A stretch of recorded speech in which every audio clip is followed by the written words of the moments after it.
Welcome to Luca and Miguel. Enjoy the video. You start by powering the camera and display. Make sure ignition or ACC is on so the system is active. Once powered, clean the lens and check the mounting angle. Aim for roughly 0 degrees to 30 degrees tilt so lines align with the road. Next, park on a flat surface and place markers 3 to 5 meters behind the bumper.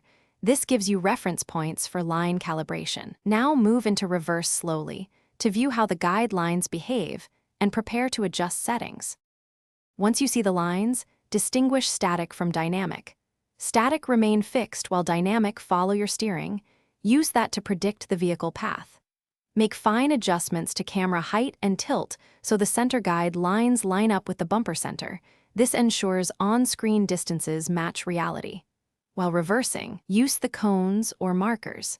Verify the 1M and 2M guides correspond to actual distances, and that the hazard zone appears where obstacles will intersect the vehicle path.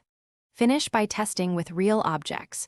Reverse slowly toward a safe obstacle to confirm that the on-screen lines match the physical path. If the lines are misaligned, stop and recalibrate.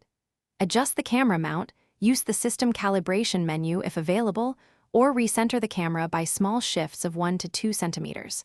Make sure to clean the lens and inspect wiring. If issues persist, consult the vehicle manual or a technician, because electrical faults or loose mounts cause the most persistent errors. Thanks for watching and please subscribe. It's the best investment you'll ever make.